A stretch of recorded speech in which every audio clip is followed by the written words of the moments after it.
Hello बच्चों, let's read the question. The question says is magnitude of displacement of an object and total distance covered by it in a certain time interval same explain. ठीक है बच्चों. सो इस question के अंदर हमें यह बताना है कि किसी भी पार्टिकल का मैग्नीट्यूड, डिस्प्लेसमेंट का मैग्नीट्यूड और उसकी डिस्टेंस किसी टाइम पीरियड टी के अंदर अगर इक्वल होती है या नहीं होती है. ठीक है बच्चों. इस क्वेश्चन को करने के लिए हम क्या करेंगे, डिस्टेंस और डिस्प्लेसमेंट की डेफिनेशन देखेंगे. ठीक है बच्चों. सबसे पहले हमारी डिस्टेंस की डेफिनेशन क्या हो जाएगी. डिस्टेंस की हमारी डेफिनेशन हो जाएगी, डिस्टेंस होती है हमारी लेंथ ऑफ पाथ, यानी किसी भी ऑब्जेक्ट के द्वारा अगर टी टाइम पीरियड के अंदर कोई भी पाथ ट्रेवल किया गया है तो उस पाथ की जो हमारी लेंथ होगी वही हमारा क्या हो जाएगा, उसकी डिस्टेंस हो जाएगी. लेंथ ऑफ पाथ, ये हो गई हमारी डिस्टेंस की डेफिनेशन. और अगर हम डिस्प्लेसमेंट की डेफिनेशन देखें, ठीक है बच्चों. डिस्प्लेसमेंट, डिस्प्लेसमेंट की डेफिनेशन हमारी क्या हो जाएगी कि डिस्प्लेसमेंट हमारा क्या होता है कि एक वेक्टर क्वांटिटी होती है. ठीक है बच्चों. जबकि डिस्टेंस हमारी क्या होती है कि स्केलर क्वांटिटी होती है. तो डिस्प्लेसमेंट की डेफिनेशन क्या हो जाएगी, it is shortest distance, shortest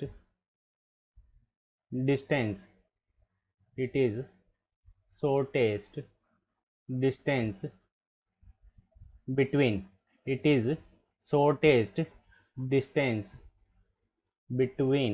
initial and final position.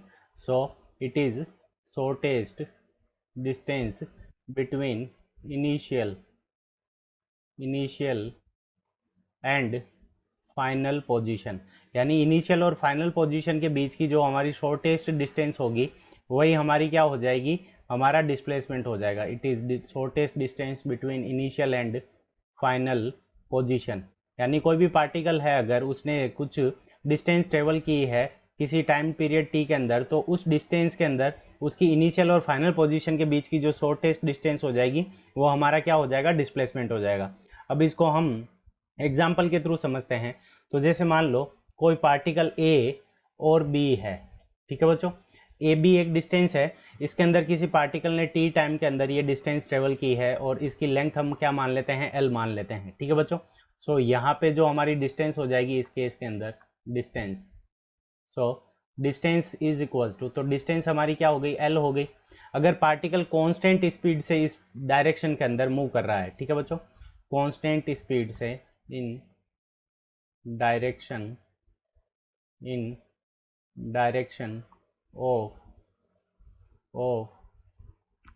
A B. ठीक है बच्चों. अगर इस डायरेक्शन के अंदर ए बी के अंदर इन direction of A be with constant speed, अगर मान लो कोई पार्टिकल है अगर वो कांस्टेंट स्पीड के साथ में इस डायरेक्शन के अंदर मूव कर रहा है ए बी के अंदर कांस्टेंट स्पीड, तो उस कंडीशन के अंदर हमारा जो डिस्टेंस और डिस्प्लेसमेंट क्या हो जाएगा, इक्वल हो जाएगा. यहाँ पे इस कंडीशन के अंदर जो डिस्प्लेसमेंट होगा जब वो कांस्टेंट स्पीड से मूव कर रहा है, डिस्प्लेसमेंट, तो इस कंडीशन के अंदर जो डिस्प्लेसमेंट की जो हमारी वैल्यू हो जाएगी वो भी किसके इक्वल हो जाएगी, डिस्प्लेसमेंट भी हमारा क्या हो जाएगा, एल के इक्वल हो जाएगा. ठीक है बच्चों. अगर इसी डायरेक्शन ए बी के अंदर मूव कर रहा है, अगर वो बी टू ए मूव करेगा तो डायरेक्शन चेंज हो जाएगी, तो डिस्प्लेसमेंट हमारा इस कंडीशन के अंदर माइनस का एल हो जाएगा. ठीक है बच्चों. यहाँ पे कांस्टेंट स्पीड के साथ में इन डायरेक्शन अगर सेम डायरेक्शन के अंदर मूव कर रहा है तो उस कंडीशन के अंदर डिस्प्लेसमेंट और डिस्टेंस हमारी क्या होगी, इक्वल होगी. अब बात कर लेते हैं सेकंड एग्जांपल के अंदर. कोई पार्टिकल ए से स्टार्ट करता है और वापस यहाँ पे आ जाता है बी पॉइंट और ए पॉइंट, यानी एंडिंग पॉइंट और इनिशियल पॉइंट दोनों ही हमारे एक हैं.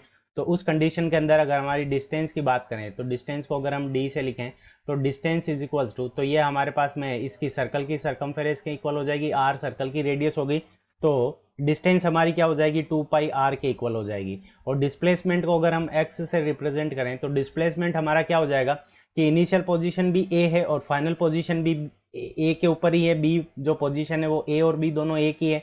उस कंडीशन के अंदर जो डिस्प्लेसमेंट हो जाएगा वो हमारा क्या हो जाएगा, 0 हो जाएगा.